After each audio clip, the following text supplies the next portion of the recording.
Got poppy seed on my pop filter.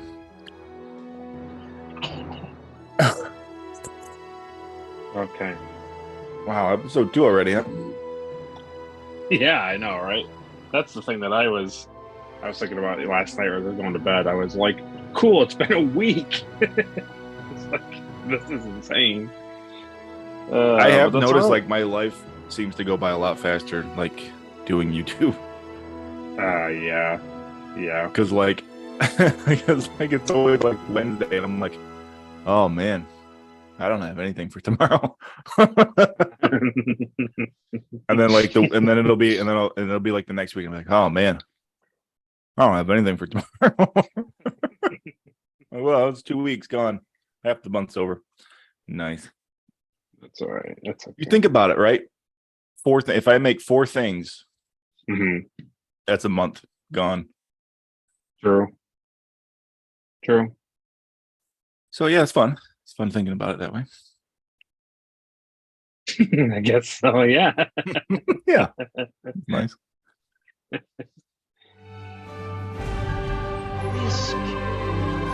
Risk is our business. Out there. That way. What happened? Starfleet was founded to seek out new life. Well, there it sits.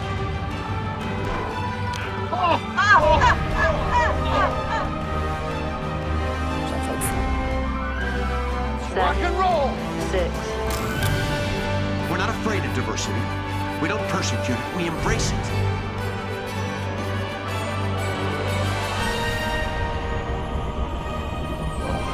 At least I won't die alone. Join our Federation of Planets and reach for the stars. Those were the days. Hey there, everyone. Welcome back to another Retrek review.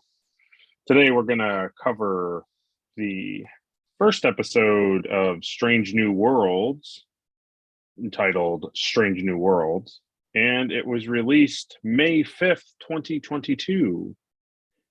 It was written by Akiva Goldsman, Alex Kurtzman, and Jenny Lumet, and directed by Akiva Goldsman.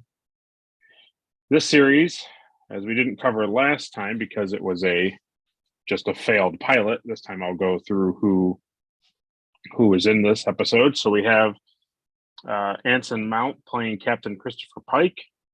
We have Ethan Peck playing Science Officer Spock.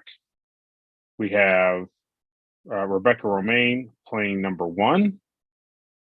And then we have Christina Chong playing Laan Noonien Singh. Melissa Navia playing Lieutenant Erica Ortegas. Babs Olusomokin playing Dr. Mbenga. Cicely Rose Gooding playing Cadet Naota Uhura. Jess Bush playing Nurse Christine Chappell. I would say our 4 guest casts would be Adrian Holmes playing Admiral Robert April. Gia Sandhu playing T'Pring, Melanie Scarafano playing Captain Patel, and Dan Jeanette playing Lieutenant George Samuel Sam Kirk. Yeah. Those are our main cast people. We do see a brief appearance of somebody who will be on the show, but they're not introduced technically. So we'll leave them for next time. So, before we jump into the synopsis, what do you think of it overall? Overall, I really liked it. Actually, it's fun because it's like modern, so it's kind of like still in the same ballpark as like Enterprise for me. Yeah, and I appreciate too, like how the writing kind of picks up from like that pilot that we watched, and you're like, oh, I really like how they, like, it starts off with Pike on his like farm, and it's kind of what he was talking about, And it's just cool that they tied that stuff in. I mean, that you could skip all that really, but Right. so that was kind of cool. But yeah, I like the modern aspect, and I kind of like seeing like some of the original cast, Yeah, like younger. It's pretty fun. It's kind of an And interesting Pike, thing, Pike's a cool captain. He Yeah. kind of, to me, seems like he's kind of got that like Archer like feel. Like he's a good, Oh yeah, like a good, well-rounded captain. he definitely has like that kind of suaveness that Scott Bakula was able to bring to Yeah. Enterprise. It's pretty I funny feel like how- going forward, I'll probably always say like, yeah, he's a pretty good captain.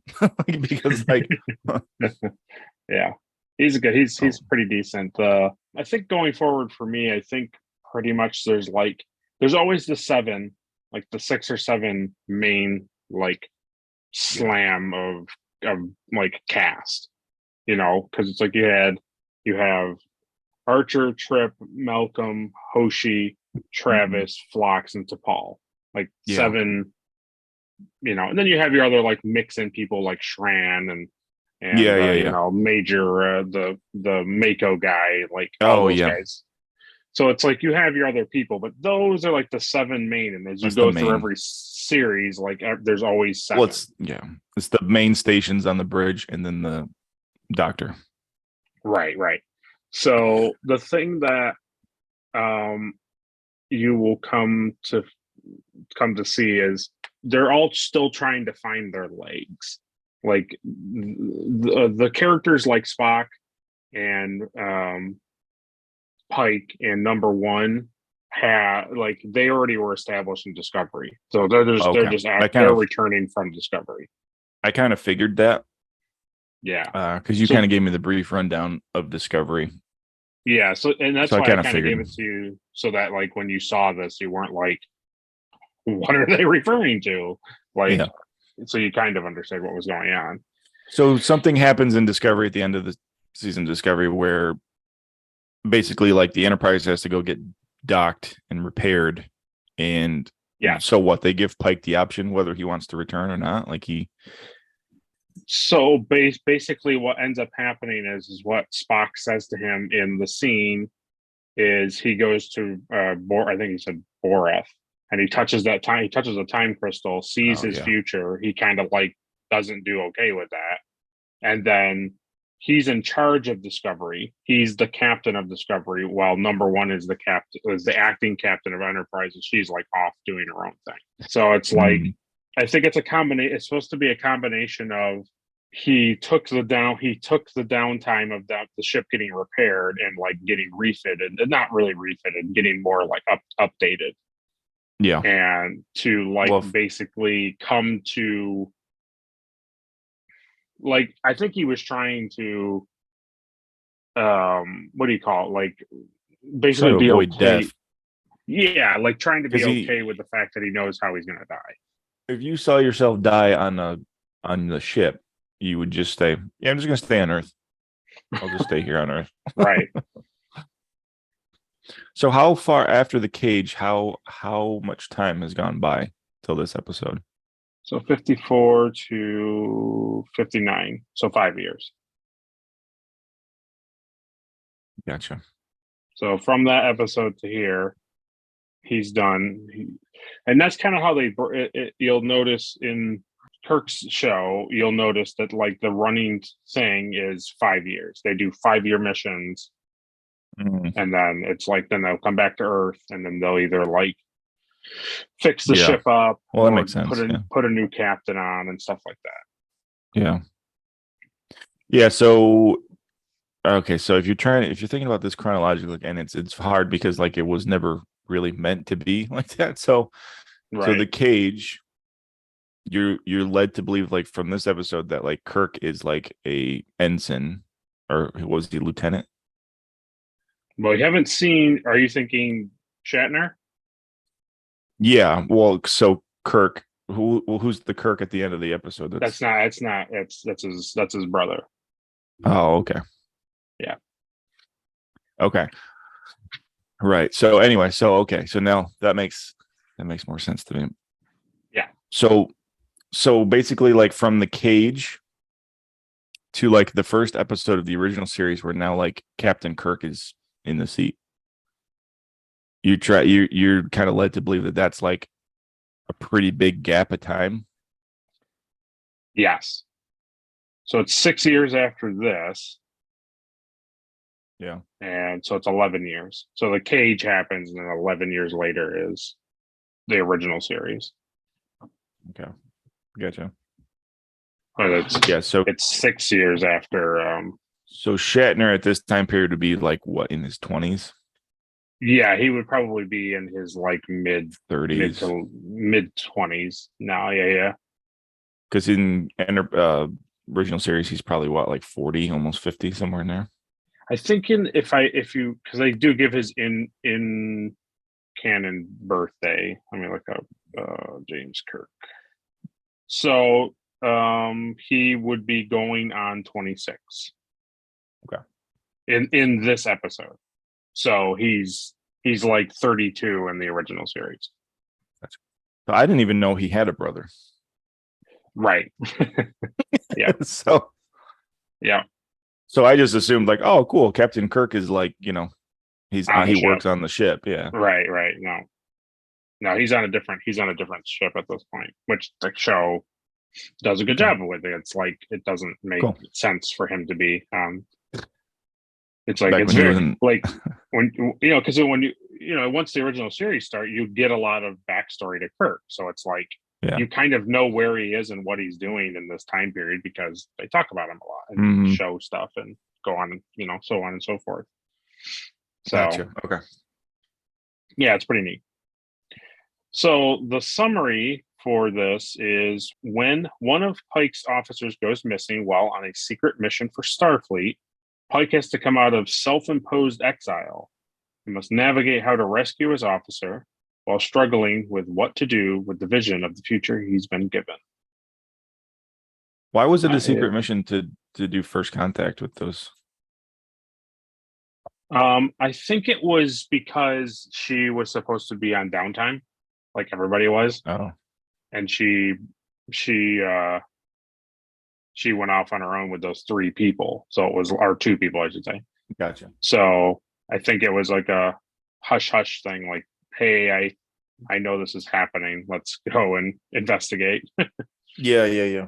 So it starts with her saying, no matter how many stars there are in the sky, no matter how many galaxies swirl beyond our own, no matter what the mathematical probabilities or the numbers of times we say we are not alone in the universe, our first visit from the stars is always the province of children's stories and science fiction.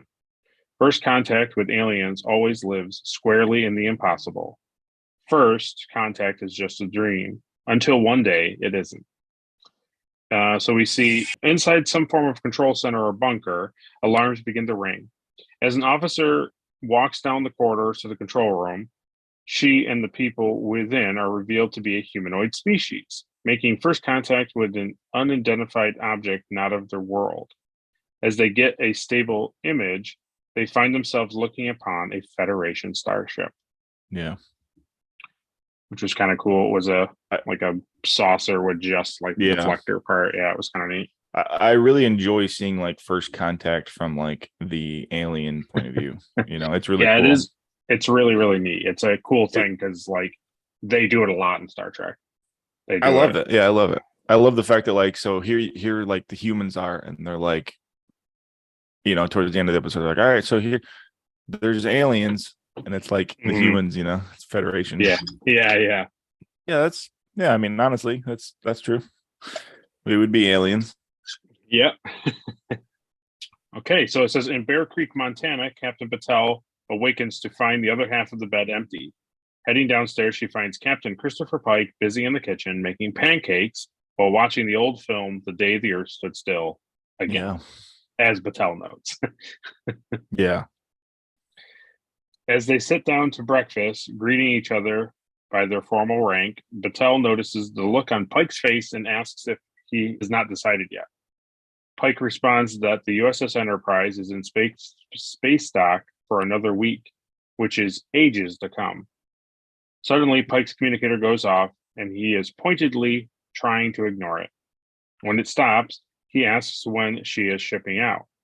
Patel asks him to talk about whatever it was he was keeping to himself, whatever has him questioning a return to his command. Pike replies it was classified, but Patel points out she has a higher security clearance than he does. Not for this is his only answer. She is departing at 0600 the following morning and would not return for a month. Pike tells her he might still be there when she returns and asks her to call him when he returns so they could get together. Patel kisses him, saying that it would be nice, and hopes he is not there when she returns, thinking he had better places to be. Yeah. Patel leaves, the communicator goes off again. I like in that scene too that they don't call the communicator. She says phone. She specifically says like your phone's ringing. Yeah. And he's just munching on pancakes. He doesn't even care. And how different does he look with a full beard too? I mean, like crazy different. He does. He could be a different actor. He also, I think it was a good choice because he also just looks like he's disconnected. Like some actors, when you grow a beard, you're just like, whatever, he just looks nice. But it's like he specifically looks, like unkempt, you know, a rugged mountain man. Yeah, so, Now that is cool to me because you see the original Pike from 63. He's talking about wanting to do that kind of lifestyle, but also like you said, he was real popular in like westerns. That actor. So now you have you have him in Montana, and he looks like a cowboy. Yeah. So it's kind of this cool like nod to like the original. Absolutely. I love that. Yeah. So exactly to your point, Pike takes his horse out for a ride in the snow, but the horse is frightened by the low descent of a Starfleet shuttlecraft. The officer that descends from the ramp is Admiral Robert April, the first captain of the Enterprise. Oh. Pike scolds him for spooking his horse, and April apologized, saying that Pike had not been answering his communicator. Pike bluntly demands to know what he wants. April says he has a first contact scenario that may have gone bad, but the officer in command was someone he trusted, but he had lost contact with her ship. Pike is dismissive, saying it is not his problem, and that they had agreed that he had until Enterprise left space dock before making any decisions. The Admiral reveals the reason he is approaching Pike. The officer in command is Pike's first officer, Una Chin Riley, who reports that a new world might be considering Federation membership. She had not taken downtime all that well, reminding Admiral Pike when he had been April's first officer. April is pulling Enterprise out of space dock, electing to skip the redundant system checks, and needs the ship crewed and ready to go by 1800 hours. Pike tells him that Starfleet doesn't want him in command, but April sees that it was Pike himself who didn't want to be in command. As Battelle did, he asks what happened, and as with Battelle, Pike answers only that it was classified. April is sympathetic to what Pike is dealing with, but right now he needs him on the Enterprise to find Una and makes it in order. Yeah. So they don't really give that little snippet away to you, but it's a really interesting thing. So originally, when Gene Roddenberry was building the idea of Star Trek, it was his pitch, and it was the name of the lead character was Robert April. So that was the name of Pike, was Robert April, and then they later changed it to Christopher Pike. And then Robert April shows up in his name shows up in an episode of Discovery. Interesting. And then where you actually see him is in the animated series. He shows up in an episode of the animated series. That's cool. And that's when he reveals that he's the original captain of the 1701 Enterprise. Yeah, so that's something that I still get confused on is you have all these ships called Enterprise. Enterprise, yeah. But like the NX-01, Okay. and then you have the CC7 1701, right? Yeah. So what it is in Star Trek canon,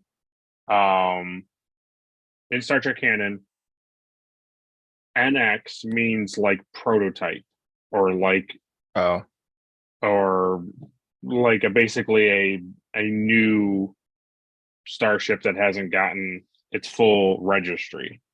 Gotcha. So NX-01 literally means it is the first prototype, first of like anything ever made. It was an exploratory mission for like everything, for the ship, for every humans. right. Yeah. Okay. Warp 5 engine. Like it is. Yeah. So going forward, so what was Columbia? NX-02. It was NX-02. Yeah. So okay. And I believe, I don't know when they switch over to the NCC stuff. I don't know exactly when, because again, there's not a lot of in between information. But at some point, because it is canon now, at some point, the NX Enterprise gets a refit, and that thing the deflector gets put underneath it. Okay. And that picture I showed you guys, like when we were creating our stuff, and everybody was like, "I don't want that one." At some point, it becomes that looking ship, and Archer isn't the captain of it because he's off doing other stuff. So in Enterprise, quote unquote, who's the captain of the Enterprise? It goes Archer, a mystery person, and then they make the NCC 1701 Enterprise. And Robert April is the captain of that ship. And then I think after like 5 years or 10 years or something, he steps down and Pike takes over. Gotcha. Well, okay, I guess it makes sense they would keep the same name for that same like type of ship. Yeah. Well, they're kind of like what you see in your background, like kind of the first. Many of the first type of ships built are called Enterprise. Yeah. So they, and kind of like like a system of honor, they go and call the ship Enterprise. So then what ends up happening, which then gets confusing, is when they basically go to a completely different model of the ship. Yeah. They just add a letter to it. So it becomes the NCC 1701A. Oh, yeah. And now it's a completely different Enterprise. Picard's era is like D and E. Is D. Yeah. So right now you're on the original. Like there is no letters, and then you're on Picard's era. It's 1701D. So there's an A, a B, a C before you get to him. Yeah, okay. That is confusing. Yeah. It's just basically every time they change like the model of the ship, it gets a new letter. That's basically the way to look at it. It's just funny because like you just saying like that guy that shows up was like the original captain of the Enterprise, but it's like, of like the new Enterprise, the old Enterprises. Right. Yeah, he's not the first captain ever of a Enterprise, right? It's just funny, like, so you talk to all these like basically like war guys, and he's like, and they're all, they can have like 10 guys in there, and they're like, I was the first captain of the Enterprise. I'm like, yeah, which Enterprise? Right, exactly. Mm-hmm. Interesting. Okay. Yeah, that makes a lot more sense to me now. Yeah, because I always got irritated like when I was looking for like reference images and stuff for like artwork and stuff. You type in Enterprise and it like immediately goes to like Kirk. Yeah.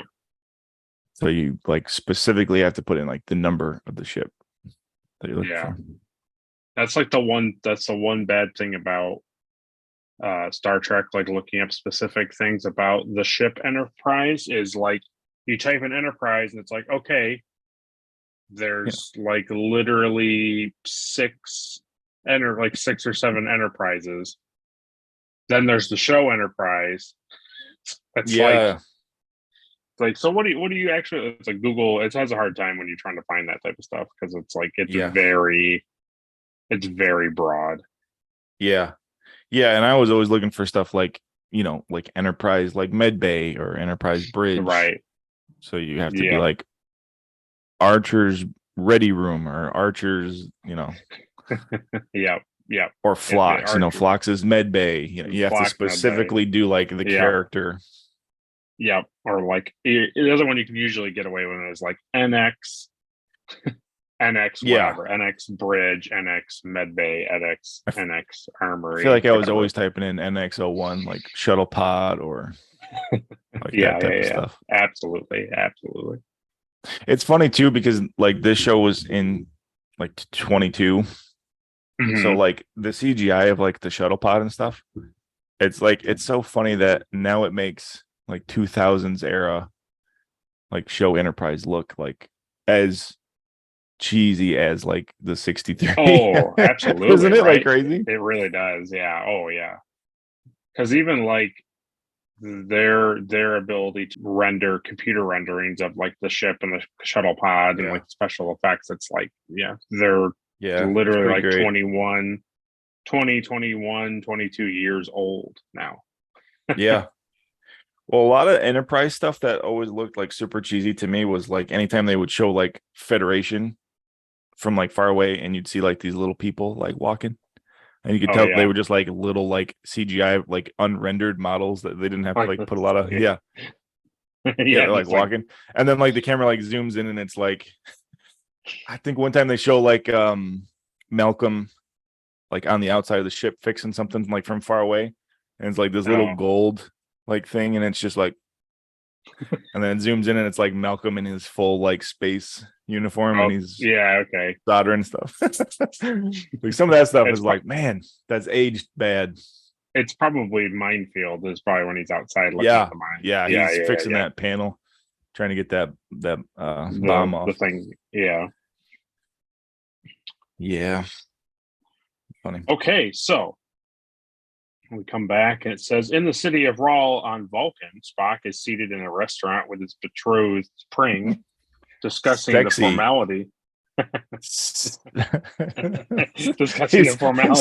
Spock is like immediately like chiseled abs and like just this like sexy dude, The formality of Vulcan conversation, often beginning with a query and expecting a response. She has asked him there on the anniversary of their first courtship event, and he notes she is wearing the ritual mating colors, and yet she has not asked him a single question throughout their entire meal. T'Pring replies that this was untrue, that she had indeed asked questions about his family, about Pasal's new loot recordings, and his gallivanting around the galaxy with Starfleet. She then asked if there was a question he wanted her to ask. Spock is apologetic, as he has been away for a long time, which could mitigate matters of tradition. She finally asks the question he has been expecting, for him to formally marry her. Rather than the typical Vulcan response, he kisses her, causing one of the wait staff to request that they do so elsewhere. What an excellent idea, T'Pring agrees. I'm glad to see Vulcan is still stuffy. Oh yeah. Even though they're like totally like changed. They're not quite the same people anymore. Having settled somewhere more private, Spock looks out at Vulcan's ocean, remarking on how there were oceans of liquid mercury on Salon, while Earth's were water. T'Pring thinks that nothing out there could be better than what was on Vulcan, and Spock asks her to show him. As she is about to oblige him, his communicator goes off.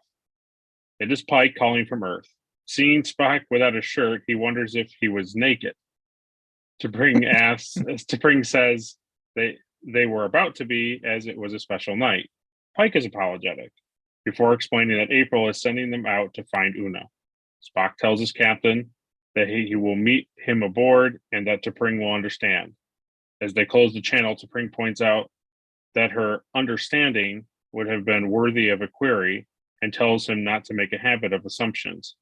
She does not intend to chase him across the galaxy just to get married. Spock assures her she will not have to chase him across the galaxy to get what they already had. So an interesting little. Yeah. I never thought about Spock like having like A personal relationship. relationships ever. Yeah. Yep. And it's a nice thing. It's not the reason why I'm not like, hey, Strange New World is awful is because they're actually pulling from actual Star Trek. So it gets good. So Yeah, it's cool. I like that. It was funny to me that Spock and Darth Vader basically have the same apartment looking out over like the lava lake. Yeah. It looks like Mustafar.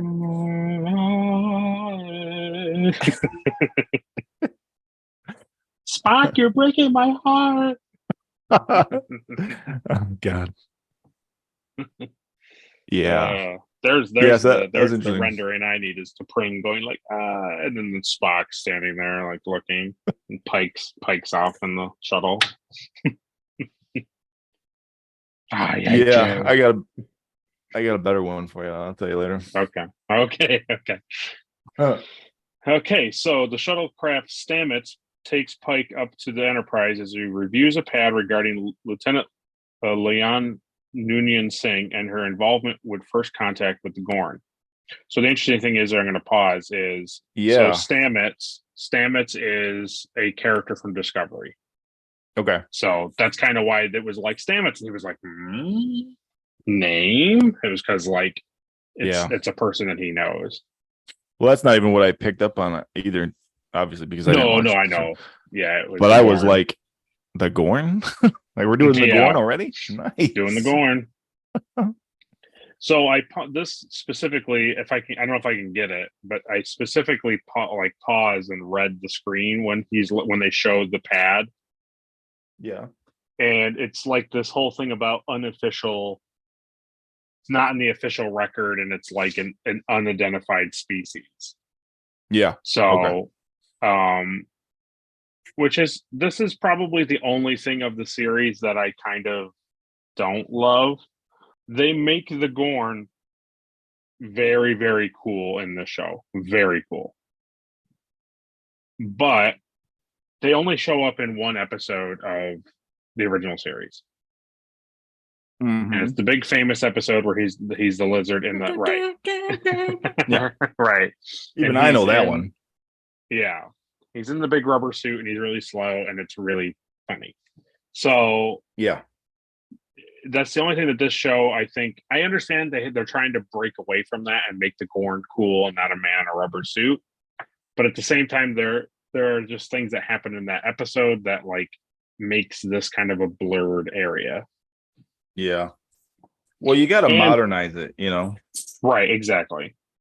And the other thing I was thinking too, to help you with this, I'm not 100% sure, but I want to say that this year is the same year of Star Trek Into Darkness. Oh. So this year that's happening is also the same year that would be happening, but they're in different timelines. So it helps you to understand that, like, you know, this really, because everybody was still entertaining the idea that Discovery perhaps was still in that timeline because it's so left field with its way of thinking and the way the ships look and all the stuff is like hyper futuristic, like Chris Pine movies. But then this show came out and it's like, no, we're taking place during that stuff and we're not going to reference any of it. So perfect. Okay, so the shuttle brings itself to transporter range. The pilot remarking on how she was scrubbed up and as good as new. Pike quietly wishes it were that easy and tells the pilot to beam him aboard. He is met in the transporter room by Spock, who reports all systems were nominal, even though they had not been able to run simulation studies. Personnel rotation was in process, which meant some officers would have to billet after the mission, including the chief engineer and a Lieutenant Kirk, whom Pike had requested some time before. Pike remarks on how it felt like a million years, to which Spock promptly adds, it had been 3 months, 10 days, 4 hours, and 5 minutes. Yeah. Pike asks how Spock himself was doing, and he replies that he was doing well, although he felt the weight of loss for his adopted sister, Michael Burnham, each time he returned to space. Pike expresses a similar feeling as they enter the turbolift.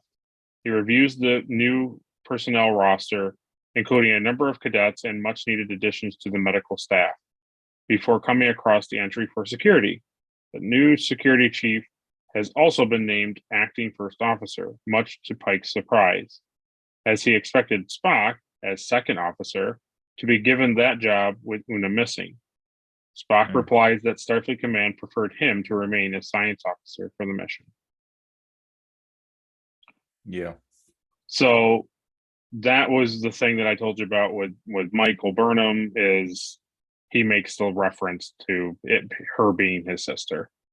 And it's like, basically, as soon as Strange New Worlds ends, Spock will never talk about having a sister again. Perfect. Well, she's gone. Why would he bring it up? Right. He would never tell any of his way friends or anything like that, right? Yeah. No. Well, the Vulcan way is to forget immediately. The thing that I thought was cool in this scene is that like they're already talking about like stations that you're familiar with from like Enterprise. Mm-hmm.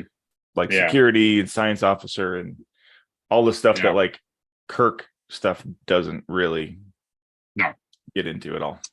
Yeah, you get pretty much get helm, communications, science, and maybe one other, maybe engineering, and that's like pretty much it. And it's not really like stations, it's just more like when he stands over there, it means he's looking at science things. Yeah. That's fine. Okay, Pike and Spock arrive on the bridge, where they are greeted by Lon, the new chief of security and acting first officer. Pike welcomes her and all the newcomers aboard and the old crew back. He asks helmsman Lieutenant Erica Ortegas if they were ready to depart, and Ortegas replies the course is set to Kylie 279.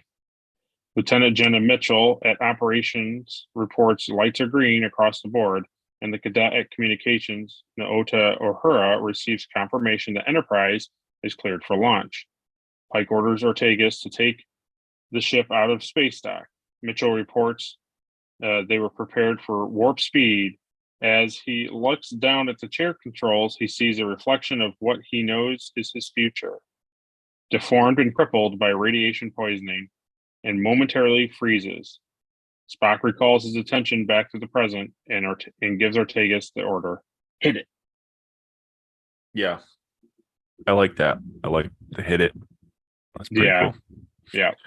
He also like immediately assumes the cross leg yeah. position in the chair. Yeah. You know what's funny is I remember a while ago we had this conversation about building a captain chair, you know? Yeah. And I wanted an Archer chair because I think it'd be easier because it's basically just a computer chair. Yeah. But you're like, no, you're going to want a Kirk chair. I'm like, I don't care about the Kirk chair. I don't care about it. But then this episode, all I was thinking after this episode was like, man, I want a Kirk chair. It's so cool. It's the square, you know, it's square. Yeah. It's like of even though like the original series and Kirk is not my favorite, like of all the guys, it's a thing that it's the only captain's chair that you're like, nice. Because he has so much on the chair. There's so much on the chair. And like all the other feel ones like he's actually like running the ship from the chair. Right. You know? And all the other ones are just like, hey, look, it's a chair that he can sit in and it looks kind of comfy. Like that's literally all it is. And his is the only one that has like, I'll put these discs in it, or I'll push this button or whatever. It's like, yeah. The whole captain chair thing is kind of funny anyway. If you really think about it, it's like, a captain back on, like a ship on the ocean. Like he's the one that's actually steering the, the thing. Yeah. So now in this modern era, it's like he's the captain. He just sits in his chair. And he's like, all right, put the shields up. Okay. Why don't you increase engine speed by 3%? It's like he doesn't do it. He just sits there. It's kind of weird. So like that's what I kind of like about Pike is like he's like, all right, so we'll hit it. And then they immediately get their heading. And he's like, all right, I'll be in my room. Yeah. Like, all right, yeah, you don't really need to be out here. Nope. So That's funny. as the ship goes to work, Pike They- asks her, "Oh God, They also make a quick reference to like how Pike used to not like women on the they bridge kind of in that scene. do like a weird pause." Yeah, right? he's like, "Oh, I didn't know you were," and then he looks up and it's like all women, like the whole bridge. is women. Yeah, he says something to the effect that like he goes, "Oh," he goes, "That's okay. I just didn't expect." And then the bridge thing opens and you see all these women on the bridge, and he's like, "You'd not to be the first officer," and you're like, "Mm-hmm, I know Yeah. what you just did there. I kind know of what like you that. did." Yeah, I kind of like that. Yeah, it was good. But it's really cool to see like Ahura. Like I didn't Yeah. know she was on the she's basically been on Enterprise for what 70 years. She's been surfing. Yeah, pretty much. Yeah.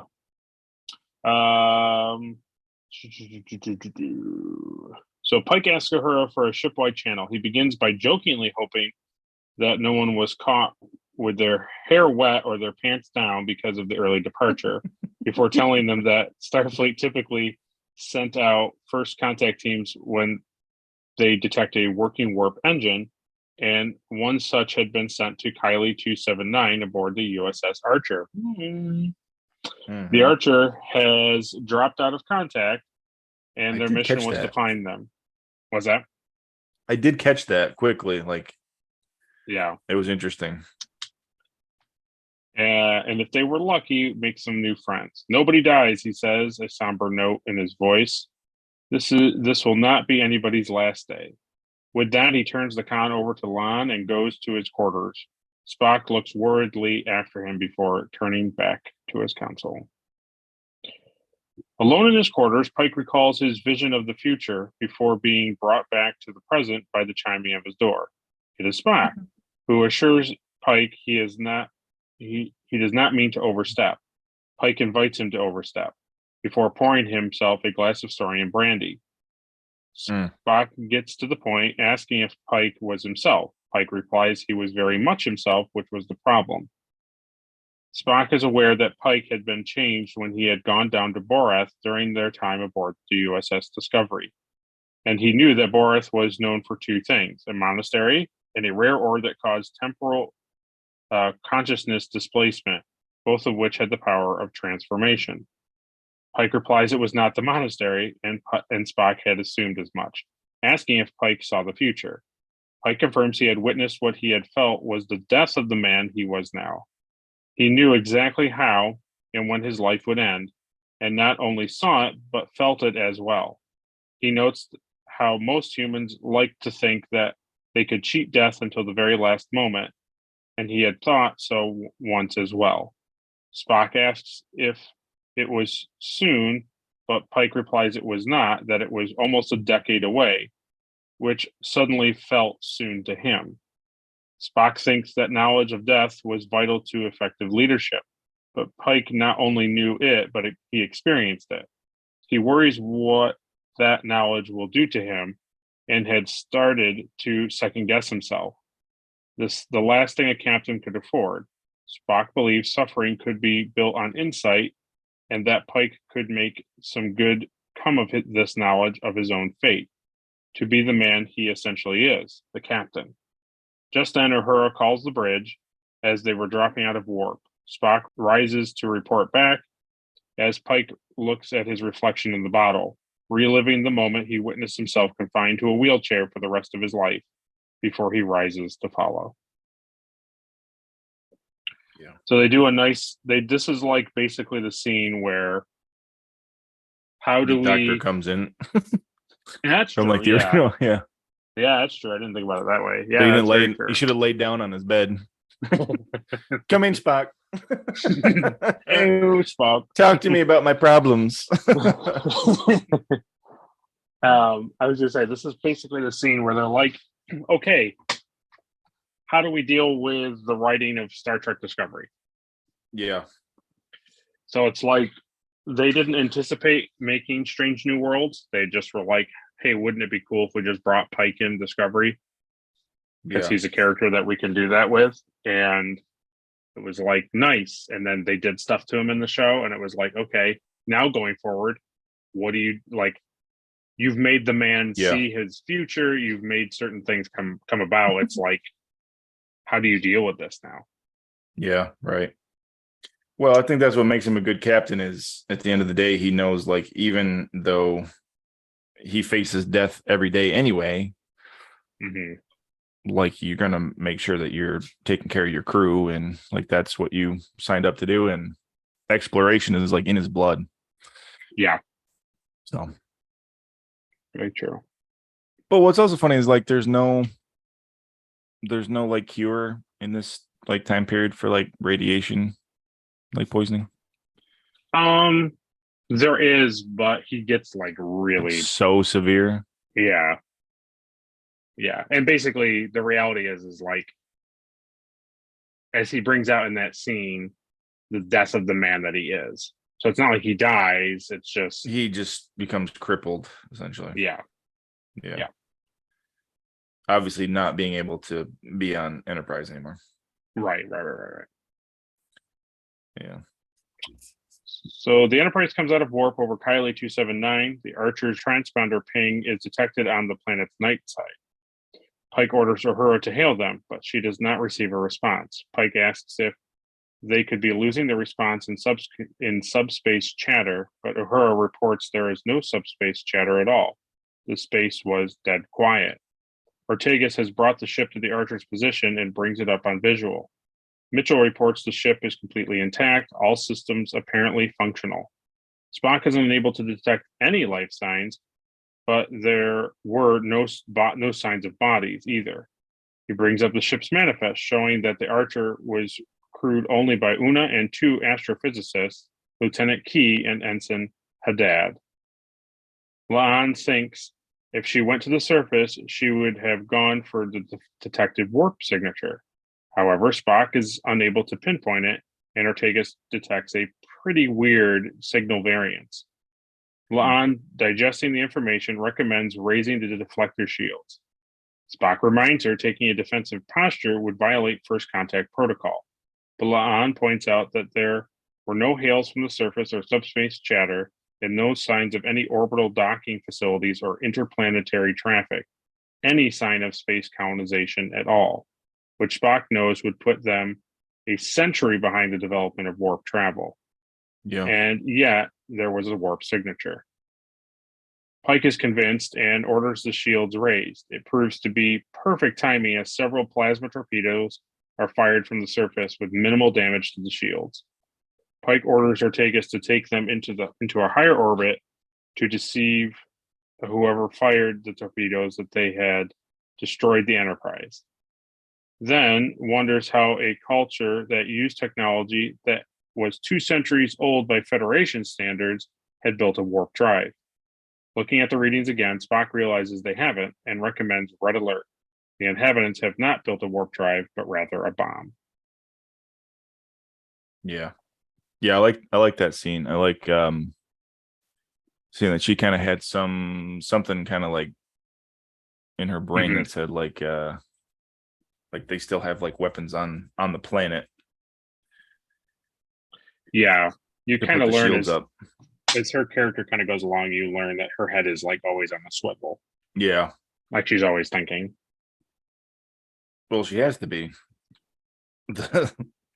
I really like how they get into detail too. Like you'll talk about it later, but like how she talks about like the Gorn like would feed on like her friends and family and even like use them for like birthing chambers essentially. Yeah. Like they put their eggs. Like, that's pretty good. I like that. Nice. Cool. Well, if you liked it, you'll really like it. Good. Can't wait.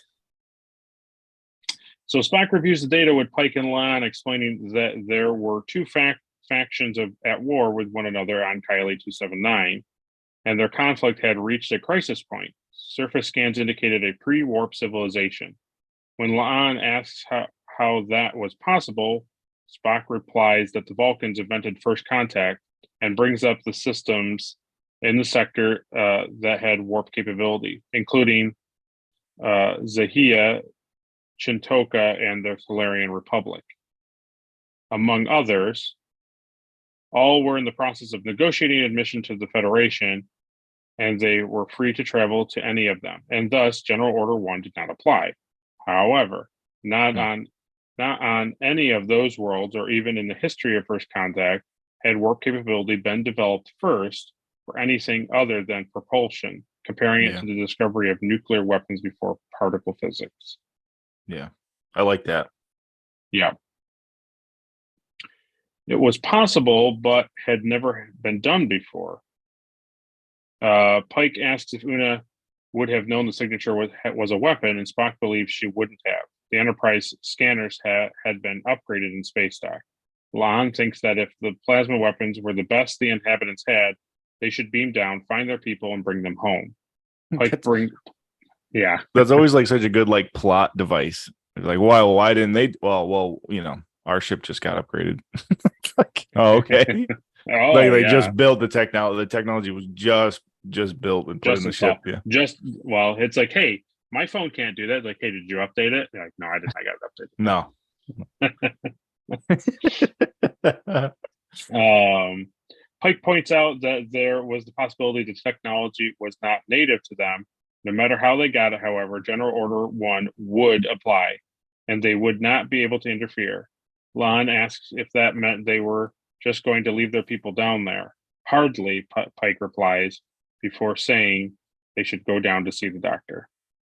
Yeah, I like that. In sickbay, Pike is happily greeted by Dr. Joseph Mbenga. They had toured their mutual home regions of Earth together. He introduces the doctor to Spock, and as he does, likewise for La'an, Mbenga notes how good it was to see her again, as he had to certify her for duty. He introduces them to his nurse, Christine Chappell, who was part of a civilian exchange program from the Stanford Morehouse Epigenic Project. Pike thinks her the right person for the job. When La'an asks about said job, Chappell cheerfully replies that she was going to mess with their genome. The locals were humanoid. I like both of these doctors. Like the main ship doctor, he's pretty cool. Yeah. Oh yeah. He's from really what we've seen so far. He's like what, Jamaican from Earth? Is that kind of what I think he said he was Kenyan. Okay. Yeah. And she's pretty cool too, as like the So that's something I hope like people don't get irritated with me, because like I'm always gonna compare stuff to Enterprise, because that's my that's what we're here for. Yeah. So it's cool to me seeing that, like, on Enterprise, they used to dress up and go to the planet and like blend in. Oh yeah. Like that planet. And it's cool. And now it's like, instead of like Phlox putting like forehead ridges on Archer, like with like prosthetics. Now she's like, okay, here's this injection. And it like changes your in complete like physiology. Yeah. It's pretty wild. But what's cool. Yeah, it's great. And the thing I appreciate too is like, they're like, oh yeah, Spock, it's not going to last very long for Spock, because his immune system is going to fight it off like immediately, because he's Vulcan. It's like, oh yeah, that's true. That's kind of cool. That's like something you can very easily like overlook. Like writing. And the two things that I like about it is, well, they'll get into it, but they talk about Spock's half genome is human. Yeah. And the thing that you think about with like T'Pol and other stuff in Enterprise is like, she deals with stuff a little bit easier, right? Like her immune system is able to kind of fight stuff off a lot easier. Yeah, that's true. Unless she gets around those crystals there for warp plating from that episode. Yeah, I can't think of what it's called. Not uranium, but it's something like that. Yeah, I know what you're wrong. Yeah, it's whatever you need to stop the anomalies on your ship. Yeah. Okay, so the locals, unobtainium. Yeah, unobtainium. Exactly. It's expansum mantium. That's good. The locals were humanoid, closely matching the crew's physiology, but some alterations were required to blend in. Although the Kylie inhabitants had some organs that would take longer to replicate, so suggests not getting any X-rays.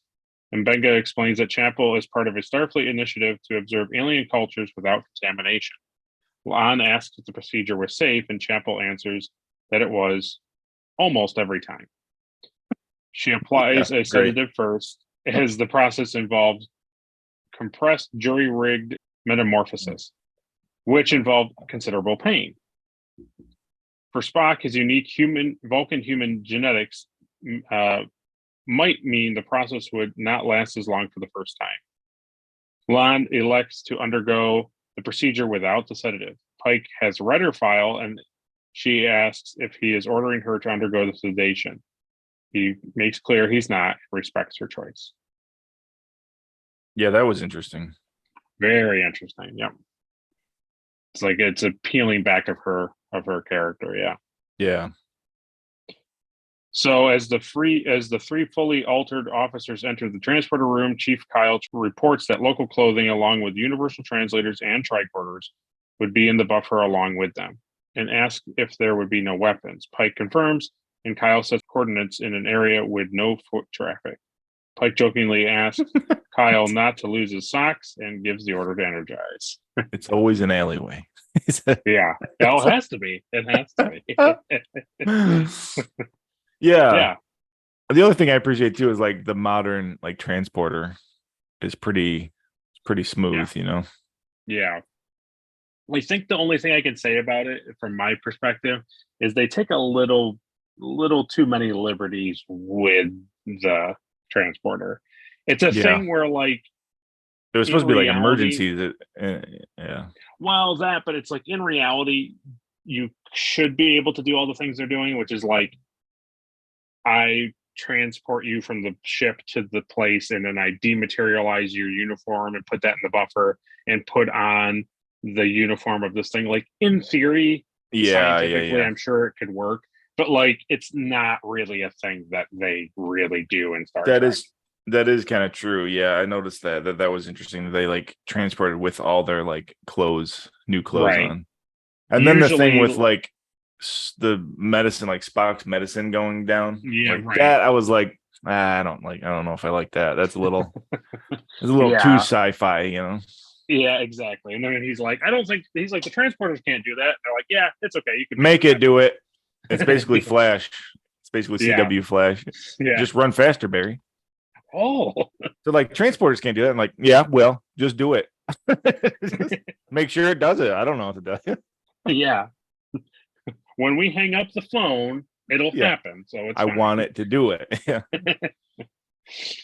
So Pike, Spock, and Lon materialize in an alley, dressed for their environment. Spock is somewhat put out that he is wearing shorts rather than long pants.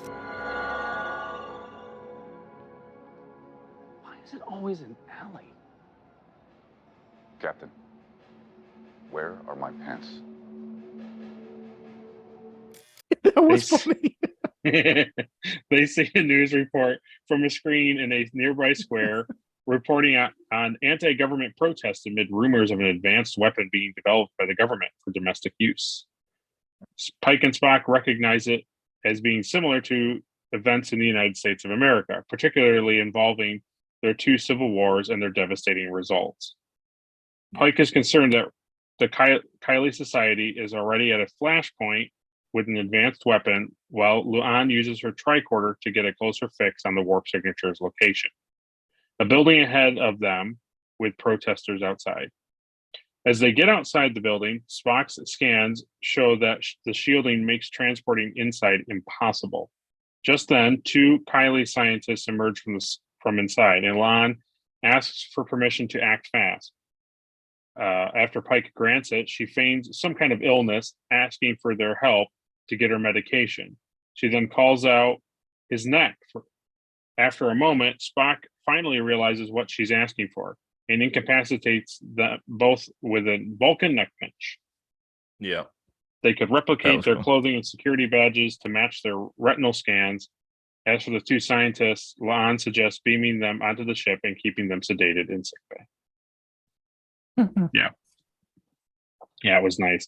I also like how the two of them go back and forth about it, because she's like, yeah, geez, finally you're you're not Yeah. too slow on the uptake. And he's like, yeah, it's good that their physiology allowed for that to work. I like that they both had like valid points of like, Yeah, hey right. man, like you gotta go with the flow. You can't always like wait for things to be spelled out for you. And he's like, yeah, but not everything always works out. Yeah, exactly. The two Kylies are placed under low-level sedation while Mbenga runs scans. Chapel asks for a DNA sample. Spock's genetic encoding is beginning to deteriorate, and if he doesn't get a booster with actual Kylie DNA, he won't pass a retinal scan. For it to work, the Kylies would need to have compatible protein pattern to match Spock's Vulcan blood. The first man is incompatible, but the second is a match. Suddenly, the first man awakens, wondering where he is, and Benga sedates him, while the second man manages to scurry away and flee down the corridor. Both Mbenga and Chapo recalls a similar incident on Delta Scorpii 7. The doctor tells her to chase the rabbit while he prepares the booster. Chapo jokes about always getting the fun jobs as she pursues the Kylie through the corridors. Well, you're my favorite, Mbenga says. He warns Ortegas, holding the con, to have the landing party stand by and not enter the building, while Chappell adds that they have had a Delta Scorpii 7 situation on their hands. Ortegas grouses about how it always happened when she had the captain's chair. Yeah, that was fun. That was funny. Yeah. Running to the corridors after this guy. Yeah, that was great. Yeah. Pike commends Lan on the performance she gave, and Lan replies that she had assumed the prey posture, useful for tricking predators into thinking one was helpful. Ortegas calls Pike from the ship, saying he couldn't go inside as Spock needed a booster to get past the retinal scanners. As they were being ushered through by government officials, the landing party couldn't stop, and Benga asks Kyle if he can pinpoint a location to beam down and apply an eye salve. Kyle protests that transporters couldn't do that, but Ortega steps in and orders him to make them do that. Yeah. Meanwhile, Chapel pursues the fleeing Kylie, who is clearly frightened and wondering about his surroundings, before he finds himself inside a turbolift standing next to Uhura. Uhura reassures him that they were going to the bridge where the backtack was, referring to how the backtack controlled everything in the Kylie's game of tag ball. Chapel runs back to sickbay, accidentally knocking over some members of the crew, and has Mbenga use the emergency medical transporter to beam her to the bridge. As Uhura is discussing a tag ball game that the scientists had actually been present for, Chapel comes from behind with a sedative. Ortega sarcastically welcomes the unconscious Kylie to the Enterprise, as Uhura and Chapel introduce themselves to one another. Yeah. Yeah, that was cool. I like she got more of a scene. Like O'Hara was actually like involved in the episode a little bit more too. Yeah. It's true. And then it was cool too to see her like have a knowledge of the species already. Like she kind of was like Hoshi essentially. Like Yep. I like that.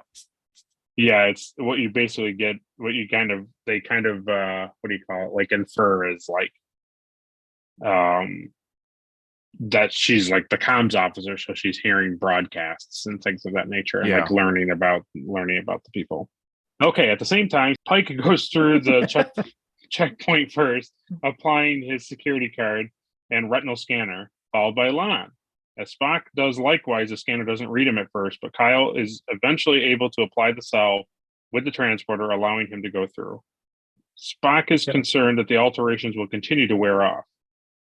Lan is picking up Una's life signs, explaining that there were high levels of radiation shielding in the walls, which is why their sensors could not penetrate. Yeah.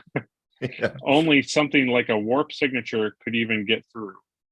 Now that they were inside, she could pick up their life signs, indicating she was alive several levels below them. As they stand in the elevator, one of the Kylies notices Spock's ears begin to almost shimmer before the landing party reaches the level they want. As they are finally alone, Spock admits the effect is painful, but the recoding seems to be holding. They approach 3 locked doors, detecting Una's life signs through one of them. Yeah, kind of cool how that all plays out there. I did. I really liked that. I really liked the like you see Spock's ear, Yeah. and then they're like, Spock, your ear. And he's like, yeah, no, I know. It's incredibly painful. Oh yeah, I'm very well aware. I It's really awful. like this kind of like interpretation of Spock too, Oh, yeah. like in the show, Yeah. he seems pretty good. A lot of the writing for him is based off of that scene when he comes down in the first episode that you watched, and when Pike goes over to the like singing flowers and he holds on to them Yeah. and they stop singing, and so Spock goes over and he touches them and they stop singing and he smiles. Yeah. Everybody is like, oh, like look, he has emotions, right? Mm-hmm. So they use that as like this Spock is a little more loose and not as like rigid as the Spock we come to know.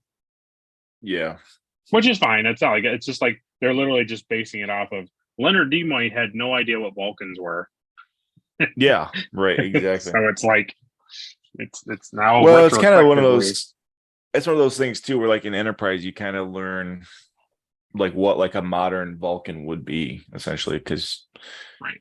they kind of got rid of all that like stern like teachings and went towards like more like you don't have to suppress your emotions like super well, Right. Yeah. There's a way to be like kind of flow with things, and you don't have to be so like, well, that doesn't work with what we believe, so therefore we're not going to do it. Well, that's what I like in Enterprise. That's what I really like about like T'Pol is that like she basically questions her belief like every episode. Like she sees Right. new things that are not possible according to like her history essentially. And it's like, yeah, somebody's wrong about something. Yeah, right, exactly. And even like Yep. so you see how like stern T'Pol is, and then when you meet her mother, she's like, oh yeah, you've always been on the line. It's like, what? Yeah. She's Have like, I? okay. Yep. Okay, so opening the door, Pike finds his first officer and her crew looking worse for wear, but otherwise unharmed. Her foot is encased in a cast, and Haddad has his arm in a sling from a projectile wound during a firefight. She is surprised to see La'an, and Pike is equally surprised to see that they know one another. La'an admits that Una had helped her out of a bad spot once and apologizes for not saying anything earlier. Pike tells her that they can discuss it later. Una tells Spock the shielding is jointed and wonders if they could get a transport signal through the gaps.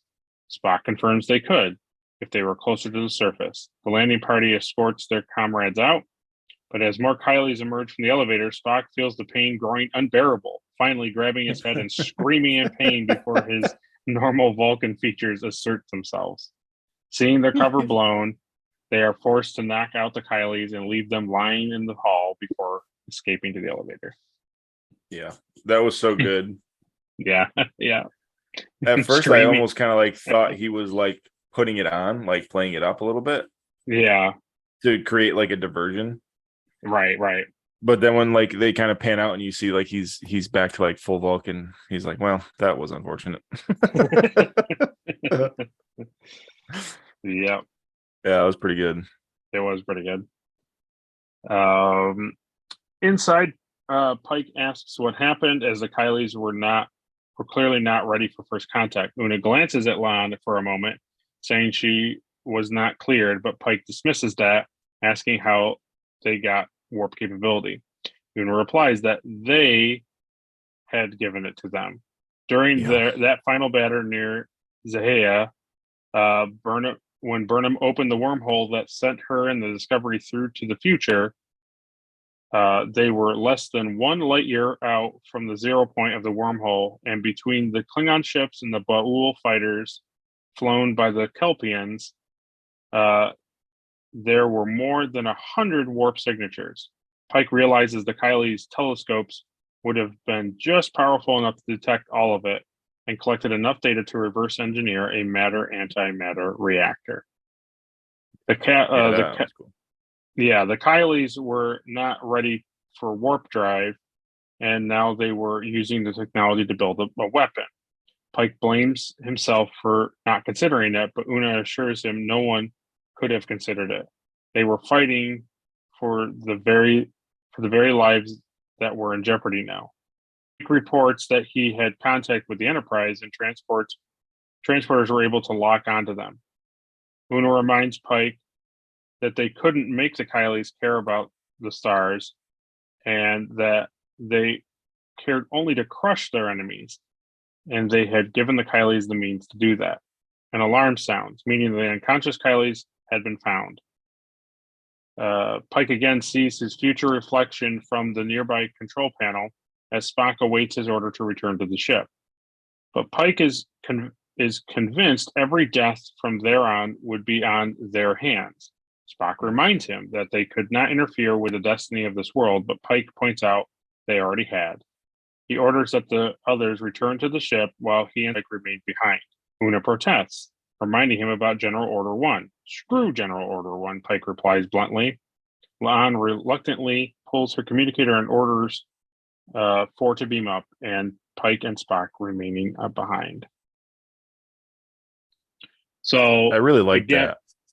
Yeah, it's another thing of like, how do we basically explain the madness of Discovery at the end? Like, how do we make it make sense and make it interesting and make it, all this stuff? Which is the thing I like about it. Yeah. Yeah, I like that whole like thing that like they're kind of, it's their fault that they have like that technology and they're going to use it to destroy themselves. But you really get to see like how Pike's character, how he is. And again, he reminds me a lot of like Archer, because like maybe this goes against the rules, but I mean, you're talking about a whole planet destroying themselves. Like if I can stop it, I'm going to stop it. Like I don't care about Protocol 1. Right. Nobody cares. Like, we're not going to kill millions of people. Yeah. The funny thing is too, is like, they can see ships with telescopes, and we all know from like you watching Enterprise, like the warp engine is inside the ship. Yeah. So it's how did they reverse engineer the antimatter? Yeah, that is true. Like, how did they're like, oh, it has nacelles. Like, well, that must mean like, how? Like, yeah. But that's okay. I think there's a YouTube video I watched once where it was basically explaining like that would be near impossible to do.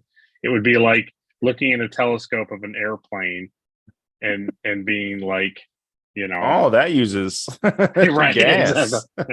Like, oh, it is true. It is one of those things you kind of like just gloss over. No. It's totally fine. It's just really funny. So as the others beam out, Spock asks if this was wise, as he was clearly alien. Pike replies that he was counting on that. As the elevator halts, they find themselves held at gunpoint. Take me to your leader, Pike says. Yeah. Okay. Classic. Here comes the big old meat text. Here we go. Pike and Spock are taken before the head of the planetary government, where Pike apologizes to her entire world for the effect they had upon it. She asked if they meant their ingenuity was the result of his mistake, but Pike answers that he meant the Federation should have been more circumspect about showing off their technologies, as one of its core tenets was to avoid unduly influencing less advanced civilizations.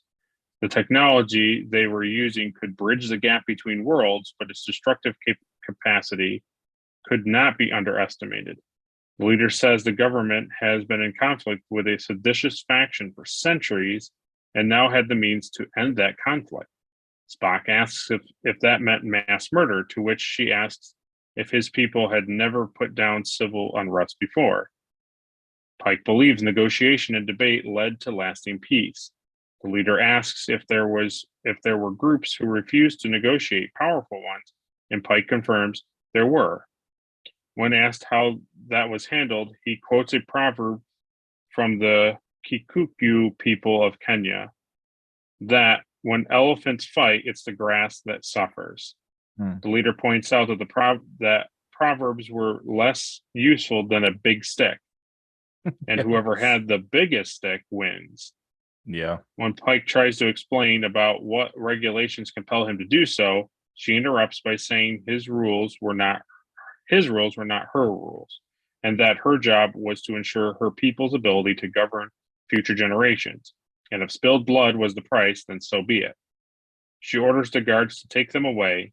Pike wonders aloud, what good was a rule if you weren't willing to die for it or break it? He calls out an emergency communication to Enterprise, ordering the ship into a lower orbit with full visibility. Outside, air raid sirens begin to sound as the Enterprise is clearly visible in the sky. Just like you said, whoever has the biggest stick wins, Pike says to the Kylie leader. In this case, that is me. Yeah. I did like that.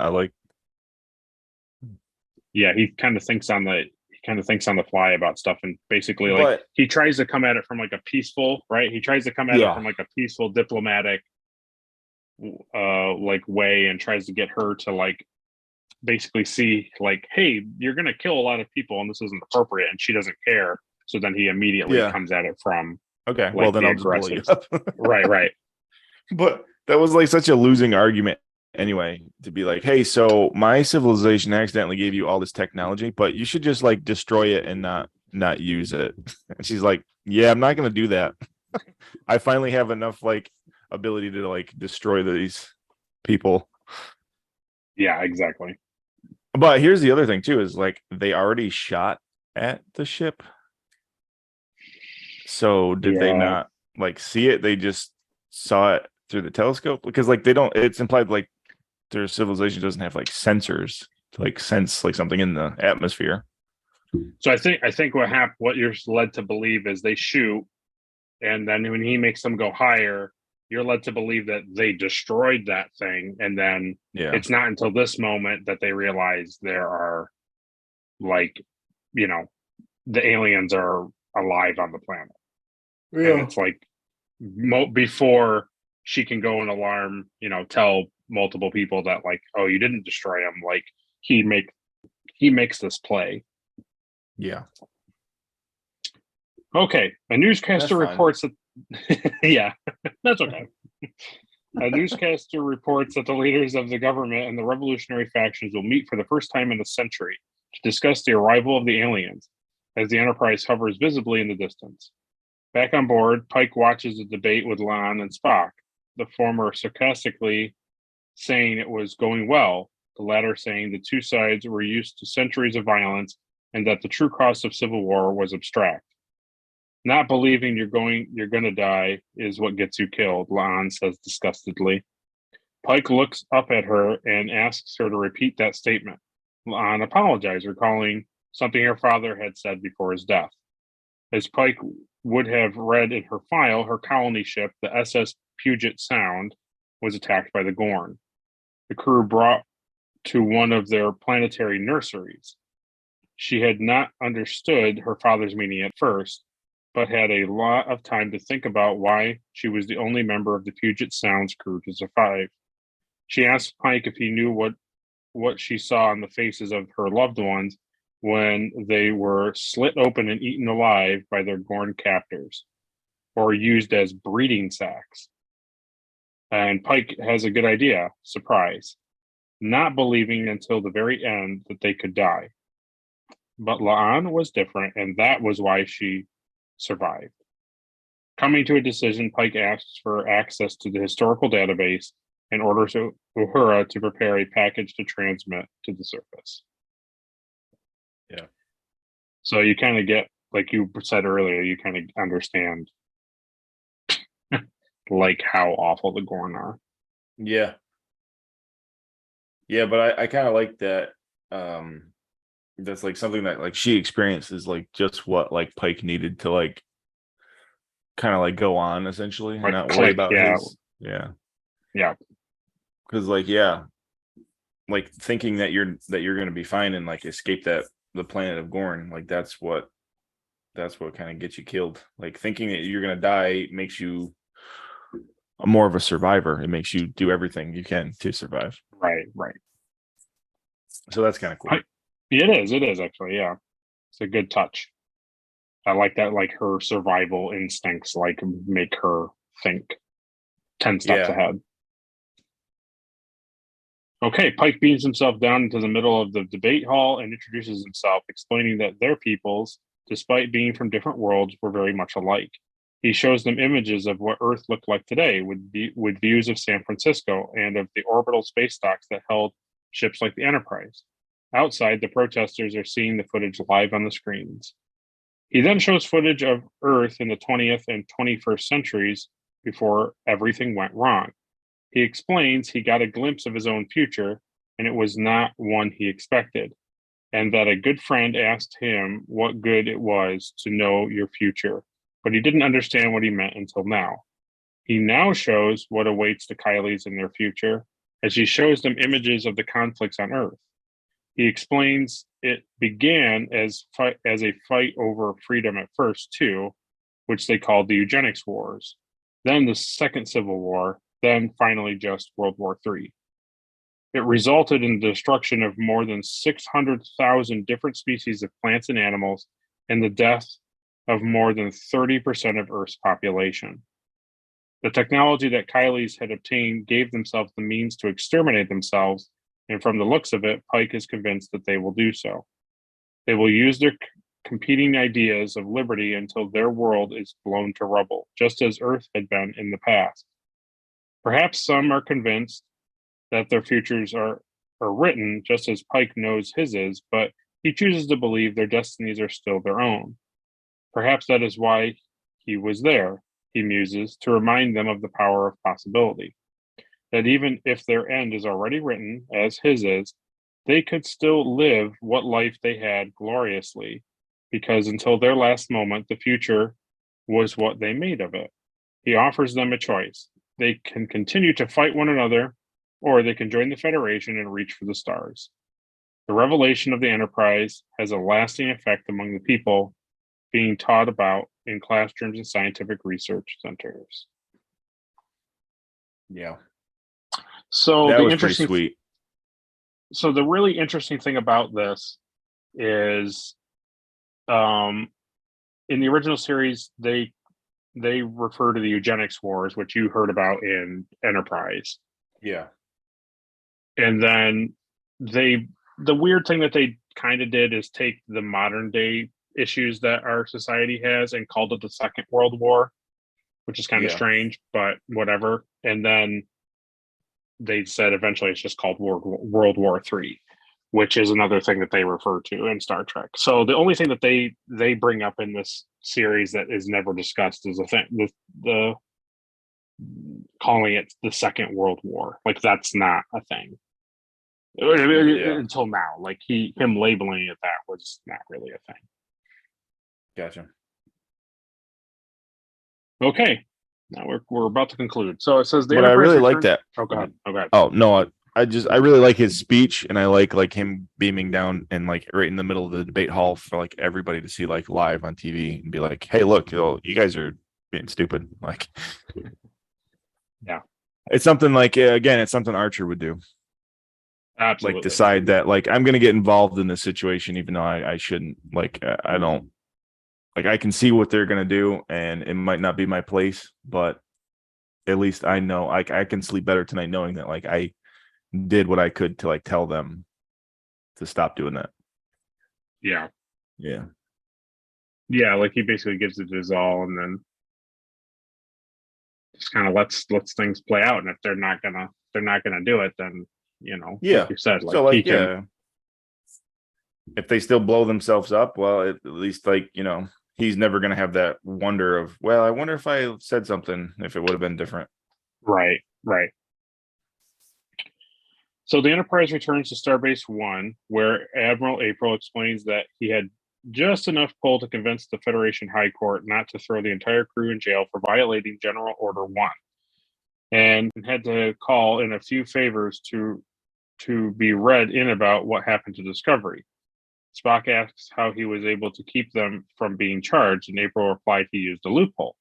Since there could be no acknowledgement of a battle even taking place, then nor could there of how the people of Kylie 279 acquired warp capability.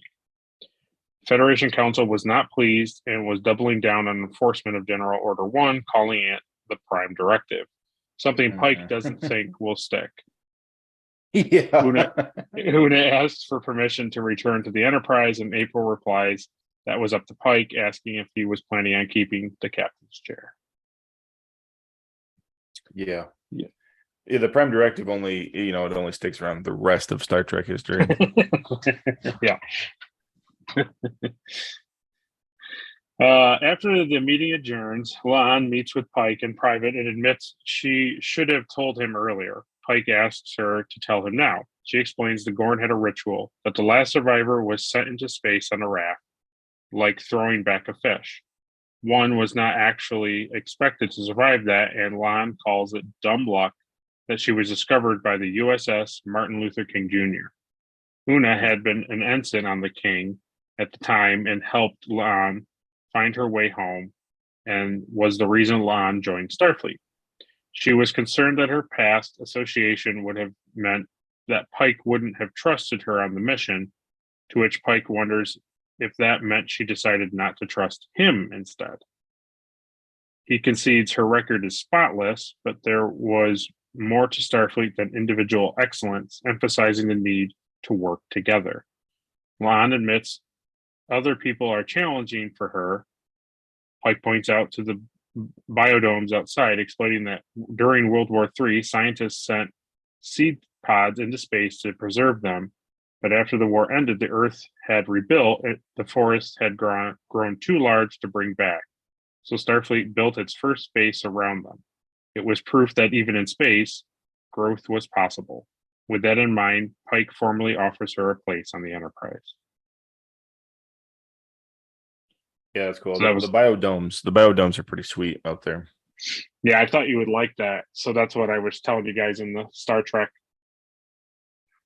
Adventures thing when you guys saw Starbase 1. I said these are like the pods, and they're full of like different bio things of the thing. Yeah. Yeah, it's pretty sweet. Okay. So, Captain's Log, Stardate 2259.42, Earth. The dust and the sky is my hearth. The Enterprise is my home. We can forward together, knowing that whatever shadows we bring with us, they make the light all the brighter. I am a lucky man. In his captain's log, Pike thinks on how Earth was his hearth, but Enterprise was his home, and considers himself a lucky man. He arrives on the bridge where Una reports that the crew rotation is complete, and Lieutenant Kirk is on his way up. As he enters, it is revealed that the Kirk in question is George Samuel Kirk, a friend of Pike's who has been posted to Life Sciences and will report to Spock. La'an was on station as the official chief of security. In the transporter room, Lieutenant Hemmer, the new chief engineer, beams aboard. Uhura obtains clearance for departure and warp speed, and Spock reports all systems were ready. Ortegas asks what their course would be, what mission awaited them. Pike says only that their mission was to explore, to seek out new life and new civilizations, and to boldly go where no one had gone before. Something Uhura considers cool. Pike smiles at her as he orders Ortegas to take them out, warp factor 2. And with that concludes our episode. Yep. Yeah, it was a good episode. I liked it. Yeah. I agree. It was really, really good. So before we get into what next week's going to be, let's ask Caleb our questions. Oh, yeah. This is our what does Caleb think? Okay, no. I don't know what it's called. So, Caleb. Yeah. Who would you say gets the Elizabeth Cutler Award for being most forgettable? Most forgettable. Probably number one, the original number one in this episode. That's fair. Yeah, that's totally fair. She starts off as a captive. Yeah. They rescue her and then immediately beam them back to the ship, and then you don't see her till she's on the bridge at the end of the episode. And she's supposed to be like, second in charge of the ship. Yeah, right. right. No, it's true. I agree. Okay, so who gets the Trip Tucker Award as being the most valuable? Who's the MVP of the episode? I'm gonna have to go with the security officer. Oh, on there? Is that what you're talking about? Yeah, Okay. I think so. I mean, she saved him in the beginning from the missiles from the planet. She basically helped Pike come to the conclusion that he needs to step in, and then becomes the security officer, which is pretty, like, going forward. I can see how she's be very, like, effective to the ship. Yeah, like gonna be good at her job, right? Yeah. Very good. Yeah. So, what gets the Shran Award as the best action sequence? I don't know. That's a tough one. This episode, there really isn't like a whole lot that happens. It's like action. Yeah, like super action. There's a couple, but yeah. Spock using the nerve pinch probably is the best. Okay. Yeah. Okay. Yeah. You don't get to see that very often. It's true. You really don't. So that was cool. Okay. So what would be for the NX award? What was some sweet ship stuff? All of it basically. The shuttle pod in the beginning was cool. See, like the updated shuttle pod. I always love seeing like the ship in the docking bay, like getting work done. Okay. I just imagine like how like awful of a job that would be, like working on a ship out in space like that. Like you're soldering and stuff like that. Yeah. So that's always cool to me. Like, as far as like engineering and like working, it's crazy. So it sounds like the docking thing kind of takes the cake. That's what it sounds like. Yeah. I don't even remember. Did we even get to see them go into like warp? At the you kind of see it. They kind of he goes off the bridge, and then at the very end, you see them going to warp. I always like just seeing the ship and the interior and all that stuff. Anyway, yeah, it's very practical. I'll give you the docking port when he's in the shuttle coming up, because that's kind of all of it. You see the shuttle, the updated shuttle, and the docking port, and so there's that shot where you specifically see like Pike in the window, like reading his like tablet, and he's on the that is pretty cool. Yeah. Okay, so now you get the Porthos Award. Yeah. What's the cheesiest thing to happen in this episode?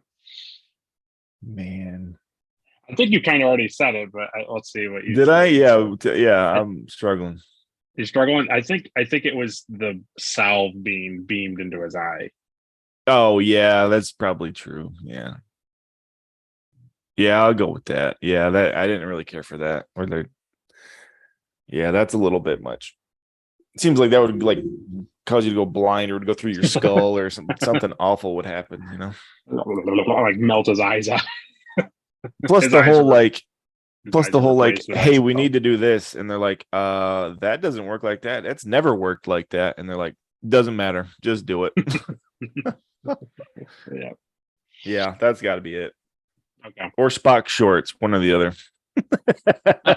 But you liked Spock shorts. I did like. It is really funny seeing him in shorts. That's pretty great. Yeah, I'll admit that. And last but not least, what was the best? What gets the Enterprise Award? What gets the best of the best? Pike's speech at the end has got to be best of the episode for me. To the people or on the bridge? To the people, I would say. Okay. The whole like reach for the stars thing is, I mean. Okay. Yeah. I mean, you put it in the intro, it's got to be. It's true. It's got to be good, you can either blow yourself up, or you can join the Federation of Planets and reach for the stars. Yeah, I'm going to do that. Yeah, I agree. Well, thanks everyone for sticking this one out. I'm not sure. It was a longer episode, wasn't it? Like the actual episode. It was like an hour, wasn't it? Yeah, it was like a little over 50 minutes. Yeah. Are they all? Is every episode of this that? Yeah, they're length? about 45-ish plus minutes. Yeah. Yeah, I guess Enterprise was too, wasn't it? They were like 40. Yeah, most of them are. Yeah. I think only like Lower Decks and Prodigy are like 25 minutes. I think the rest of them are all 45 to an hour. Well, the Cage could have been a movie. It's been a standalone movie. It was like an hour and a half. It was long. Yep. Okay, so next week's episode will be episode 2 of Strange New Worlds, entitled "Children of the Comet." Ooh.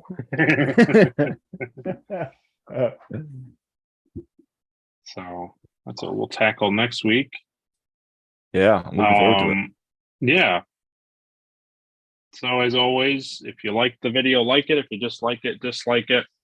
If you want to keep seeing stuff like this, subscribe. And if you don't want to miss a second, ring that bell for notifications. Mm-hmm. This is our second episode, so if there's any things that we're still squeaking out, we'll keep on squeaking until they until we don't have to. And we'll have Caleb here do a shout out for his channel. Oh, yeah. So I'm on the Plastic Underground props on YouTube, on Instagram. I do a lot of like prop making and costuming and cosplay stuff over there. And I also host the Nerd Holes podcast, which is me and Will. We talk about we do like current movies, and sometimes we do like deep dives into full series if there's like a new movie coming out. So currently we're doing Jonesin for Indy, and I think Last Crusade came out. Our episode on Last Crusade came out. So now we got to do Crystal Skull, and then we're going to go see the Dial of Junk at the end of the month. So that's what we're doing. Yep. Yeah. And we've been talking about maybe Transformers. Oh, no. Maybe somewhere down the line. Maybe. Yeah, a long time from now we'll do like a full Transformers thing. Every time we've been, as kids we saw the first two Michael Bay and we're like, these are pretty good, and then they just went. Yep. But again, that new trailer, it comes out this weekend. Yeah. The Beast Wars looking pretty good every time I see it. Pretty good. So yeah, maybe. That's not a definite. No, it's amazing. The other thing coming up on my channel is we are going and watching Dragon Ball from the beginning. That's right. Will's first time watching that. So just like this, I'm watching Dragon Ball over there. So yeah, it's a fun time. It is a good time. Yeah.